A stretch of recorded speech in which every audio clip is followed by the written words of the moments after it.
Good morning, students. Oxford Public School welcomes you. Myself, Sandeep Nehra, your political science teacher. We are studying about chapter 1st, Constitution. Today's our topic is fundamental rights. तो fundamental rights में क्या है, हम first two type of fundamental rights last lecture में कर चुके हैं, जिसके अंदर हमने क्या राइट टू इक्वलिटी जो आर्टिकल 14 से लेकर के 18 तक दिया गया है, और राइट टू फ्रीडम जो 19 टू 20 दिया गया है, 22 दिया गया है, उसके बारे में हम कर चुके हैं। और आज के लिए हमारा थर्ड जो फंडामेंटल राइट है, right against exploitation. Exploitation mean शोषण करना किसी का।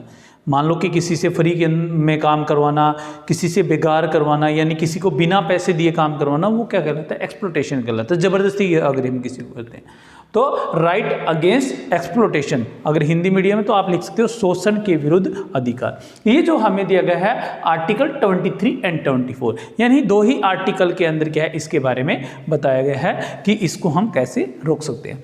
आर्टिकल 23 क्या कहता है? सबसे पहले देखिए, prohibition of traffic in human beings and forced labour, यानी ट्रैफिक इन ह्यूमन का मतलब है, या ह्यूमन ट्रैफिकिंग भी आप लिख सकते हो। इसका मतलब है कि मानव व्यापार, यानी ह्यूमन जो बीइंग है उसकी ट्रैफिकिंग नहीं की जा सकती, यानी उसको खरीदा और बेचा नहीं जा सकता।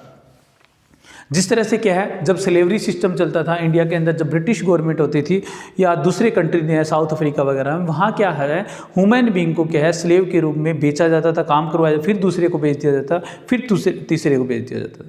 तो ये सिस्टम चलता था। इसी तरह की सिचुएशन इंडिया में कुछ स्टेट के अंदर आज भी हमें देखने को मिलती है, वहाँ वुमेन्स को इस तरह से क्या है, बेचा जाता है।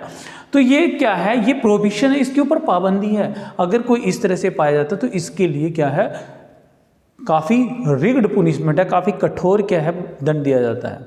यानी इसके लिए आपको 10 ईयर से ज़्यादा तक की भी क्या है, प्रिजन में जाना पड़ सकता है, जेल हो सकती है इतने दिन की।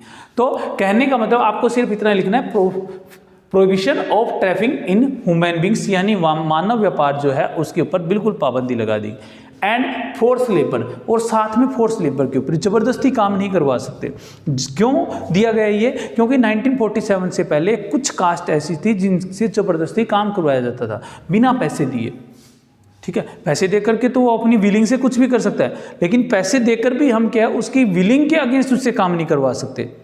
ठीक है, तो किसी से भी क्या है, उसकी विलिंग के अगेंस्ट क्या है, काम नहीं करवा सकते। वो अपनी मर्जी से कोई भी काम कर सकता है, आपके लिए लेबर कर सकता है, लेकिन फोर्स लेबर नहीं होगी, बलपूर्वक मजदूरी किसी से नहीं करवाई जाएगी।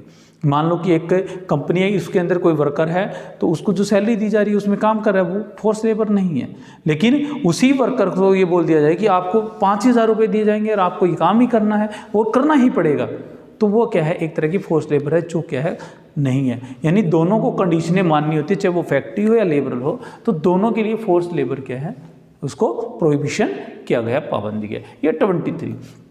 अब है आर्टिकल 24। क्या कहता है आपका?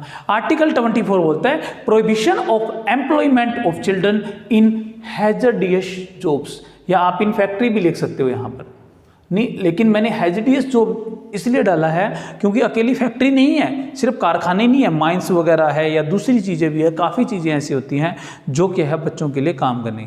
वैसे तो क्या है, गवर्नमेंट ने चाइल्ड लेबर के ऊपर बिल्कुल बैन लगा दिया गया। इंडिया के अंदर एक लॉ बनाया गया है, इसमें 14 एज से नीचे जितने भी बच्चे हैं, उनसे किसी भी तरह का अगर कोई काम लिया जाता है और कोई काम करवाता है, तो वो क्या माना जाएगा, चाइल्ड लेबर के अंदर माना जाएगा। ठीक है, और उसको पुनिशमेंट दी जाएगी। तो prohibition of employment of children, children को जो रोजगार है वो हैजर्डस जॉब्स के अंदर तो बिल्कुल नहीं दिया जा सकता। कोई माइंस वगैरह, कोई चूड़ी बनाने की फैक्ट्री है, या कोई अदर कोई फैक्ट्रीज वगैरह जो उनके हेल्थ के लिए, जो उनको फिजिकली मेंटली क्या नहीं होने देती, डेवलप नहीं होने देती, ऐसी जगह पर अगर वो काम करते हैं तो उनके ऊपर भी क्या है, उनका जो भी कंपनी वगैरह का, माइंस वगैरह का या ओनर होगा, उसके अगेंस्ट क्या है, कार्रवाई की जा सकती है। यानी ये भी बिल्कुल बैन कर दिया गया है। तो ये 2 आर्टिकल दिए गए हैं, दोनों के अंदर 1 लाइन्स है, और ये हमें क्या है, थर्ड टाइप का हमें फंडामेंटल राइट्स प्रोवाइड किया गया है।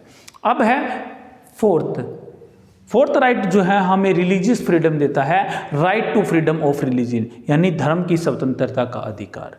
धार्मिक स्वतंत्रता भी आप इसको बोल सकते हो। तो ये हमें आर्टिकल 25 से लेकर के 28 तक प्रोवाइड किया गया है। तो कौन से आर्टिकल में क्या कहा गया है देखिए। सबसे पहले क्या है, आर्टिकल 25 क्या बोलता है? आर्टिकल 25 बोलता है freedom of conscious and free profession practice and propaganda. अगर आपको ये मुश्किल लग रहा है, थोड़ा सा टफ लग रही है लाइन, तो आपको आप इजी कर सकते हो, आप सीधा लिख सकते हो यहाँ से फ्रीडम ऑफ, इतना काट दो, freedom of practice and propaganda of religious, यानी आपको अपने धर्म का क्या है प्रैक्टिस करने का, और प्रोपेगेंडा, प्रोपेगेंडा होता है प्रचार प्रसार करने का, प्रैक्टिस होता है उसको मनाने का जो तरीका है, ठीक है। और कॉन्शियस एंड फ्री प्रोफेशन इसी में कि इसके ऊपर पूरी आपको छूट दी गई है। तो आप इसको डायरेक्ट भी लिख सकते हो, इसको इतने को क्या है इजी करने के लिए कट कर सकते हो यहाँ तक, ठीक है। Freedom of practice and propagandas of religion, यानी आपका जो भी धर्म है आप उसको अपनी मर्जी से कैसे भी बना सकते हो, कैसे प्रैक्टिस कर सकते हो। मैंने एग्जांपल दिया है, मान लो कि आप क्या है बजरंगबली में बिलीव करते हो, तो आप खड़े होकर के उसकी पूजा कीजिए। शिव जी में बिलीव करते हो, भगवान शिव में बिलीव करते हो, तो उसके लिए क्या है आप क्या कैसे भी पूजा कर सकते हो, खड़े होकर कीजिए, बैठ के कीजिए, उठ के कीजिए, पीपल के नीचे कीजिए, बड़ के नीचे कीजिए, ये सारी की सारी क्या है आपकी अपनी मर्जी, आपको अपनी फ्रीडम है। मंदिर में कीजिए, बाहर कीजिए, पहाड़ों पर कीजिए, कहीं पर भी कीजिए, यानी प्रैक्टिस करने का, राइट मनाने का आपका खुद का अपना तरीका है। इसके लिए आपको कोई भी बाध्य नहीं कर सकता, इसके लिए आपको फ्रीडम है।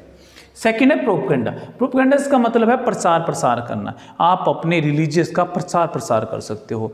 यहाँ क्या है उसके लिए पैम्पलेट छपवा सकते हो, कहीं कोई जागरण कर सकते हो, या कहीं कोई दूसरी चीज़ें कर सकते हो, जिससे क्या है भगवान का, यानी आपका जो रिलीजियस है, आपका जो धर्म है, जैसे कोई हिंदू के लिए करते हैं, मुस्लिम के लिए करते हैं, सिख के लिए करते हैं, तो वो क्या है उसके लिए प्रोपेगेंडाज अपना सकते हैं, प्रचार प्रसार कर सकते हैं, ताकि क्या है उस धर्म की तरफ मोटिवेट हो लोग। लेकिन इसके ऊपर एक्सपेंशन लगाया गया है, एक अपवाद किया गया है कि अगर ऐसा करते हुए आप किसी दूसरे रिलीजियस को क्रिटिसाइज नहीं कर सकते, अगर आप उसको दूसरे को क्रिटिसाइज करोगे तो आपके ऊपर भी बैन लगा दिया जाएगा। यानी आप बिना किसी दूसरे को हानि पहुंचाए, किसी तरह का उसको क्या है हार्म नहीं पहुंचानी, किसी तरह का उसको नुकसान नहीं पहुंचाना, तो ये कहा गया। नेक्स्ट है 26 है freedom to manage religious affair. जो धार्मिक मामले होते हैं, आपके रिलीजियस अफेयर है, उनको क्या मैनेज करने का। अब कोई टेम्पल है, काफ़ी बड़ा टेम्पल है, तो उसको मैनेजिंग तो चाहिए, मैनेजिंग कमेटी कैसे उसको मैनेज करते हैं, उसकी लाइन लगवाएंगे, उसके अंदर एंट्री कैसे होगी, उसके अंदर बाहर कैसे निकाला जाएगा, पूजा पाठ, तो वो अपने उससे जो उन्होंने एक तरह का इंस्टीट्यूशन बना दिया है रिलीजियस को लेकर के, वहाँ उसको मैनेज करने का भी राइट क्या है उनको फ्रीडम दी गई है। वो किसी तरीके से उसको मैनेज कर सकते हैं, गवर्नमेंट के अंदर उसके अंदर कोई एंट्री नहीं होगी। हाँ, गवर्नमेंट उसको प्रोटेक्टिव कर सकती है, सुरक्षा प्रदान कर सकती है।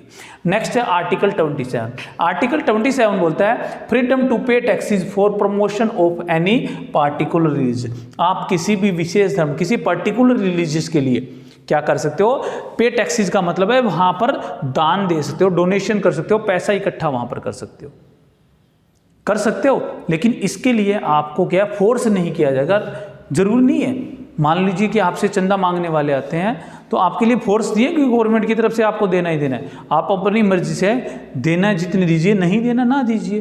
तो इसके लिए क्या है, उस पे टैक्सेस के लिए आपको फ्रीडम है, आप दे भी सकते हो, नहीं भी दे सकते हो, ठीक है। एक बात इसके अंदर ये लिखी। दूसरी इसमें ये कहा गया है कि जो प्रॉपर्टीज होगी मंदिर वगैरह या जो भी है रिलीजियस को लेकर के इकट्ठी की है, वो क्या होगी, टैक्स फ्री भी होगी, उसके ऊपर किसी तरह का कोई टैक्स नहीं दिया जाएगा। नेक्स्ट है आपका article 28 freedom to attend religious instruction and worship in certain education institute. तो ये एजुकेशन इंस्टीट्यूट के बारे में कहा गया है, किसी भी गवर्नमेंट एजुकेशन इंस्टीट्यूट के अंदर रिलीजियस एजुकेशन प्रोवाइड नहीं की जाएगी। मान लीजिए जो आपका गांव का गवर्नमेंट स्कूल है तो उसके अंदर कोई भी धार्मिक शिक्षा नहीं दीजिए। हाँ, प्राइवेट इंस्टीट्यूट क्या है ऐसा खोल सकते हैं और वो अपने रिलीजियस को लेकर उसके अंदर कोई एक्टिविटी करवा सकते हैं, लेकिन गवर्नमेंट के अंदर ऐसा नहीं होगा, कोई भी रिलीजियस एक्टिविटी वहाँ पर नहीं होगी और गवर्नमेंट एंटिटी के अंदर। इसके अलावा उन स्कूल के अंदर अगर कोई एक्टिविटी होती है दूसरे में, तो वहाँ पर किसी भी वर्शिप वगैरह के लिए या किसी भी उस एक्टिविटी में आपको पार्टिसिपेट करने के लिए क्या है, फोर्स नहीं किया जा सकता, बलपूर्वक आपको क्या है उस एक्टिविटी में या पूजा पाठ आपसे नहीं करवाया जा सकता। इसके लिए क्या है, आपको अगर आप 18 से अबव हैं तो आपकी परमिशन ली जाएगी, अगर आप 18 से अबव नहीं हैं तो आपके पेरेंट्स की परमिशन के साथ ही क्या है आप उस वर्शिप को, पूजा पाठ को कर सकते हैं। तो ये आर्टिकल्स क्या है हमें रिलीजियस फ्रीडम प्रोवाइड करते हैं। तो 2 आर्टिकल आज आपको करवाएं, 2 तरह के फ्रीडम करवाएं। एक है आपको राइट अगेंस्ट एक्सप्लॉयटेशन, शोषण के विरुद्ध अधिकार, और नेक्स्ट है right to freedom of religious, यानी कि जो आपका धर्म है, जो आपका रिलीजियस है, जिसको आप मानते हो, कोई भी हो सकता है, जो भी पार्टिकुलर रिलीजियस आप मानते हो, तो उसके लिए क्या है आपको कौन कौन सी फ्रीडम दी गई है, तो उसके बारे में आपको बताया जाए। तो ये आपको सिर्फ 2 में, एक ह्यूमन ट्रैफिकिंग को रोकता है और फोर्स लेबर को रोकता है। सेकंड जो है बच्चों वगैरह से किसी तरह का कोई ऐसा हैजियस काम नहीं करवाया जाए, उसको रोकता है। इसके अलावा रिलीजियस वाला है, पहला आपको प्रैक्टिस करने की किसी भी तरह की रिलीजियस को और उसको मानने की आपको क्या देता है, और उसका प्रोपेगेंडा प्रचार प्रसार करने की फ्रीडम देता है। दूसरा उसके रिलीजियस अफेयर हैं उनको मैनेज करने की देता है। तीसरा आपको टैक्स के बारे में बताता है कि उसके लिए जो भी पैसा इकट्ठा किया जाएगा वो आपकी विलिंग के अकॉर्डिंग होगा, आपको ज़बरदस्ती नहीं किया जाएगा। और नेक्स्ट देता है किसी भी एजुकेशन इंस्टीट्यूट में जो गवर्नमेंट एंड गवर्नमेंट एडेड है वहाँ पर क्या है आपको रिलीजियस एजुकेशन प्रोवाइड नहीं की जाएगी। तो ये आपके टॉपिक थे। नेक्स्ट जो आपके 2 राइट्स और रहते हैं फंडामेंटल राइट्स, वो अगले लेक्चर में करेंगे। Okay, thank you, have a nice day.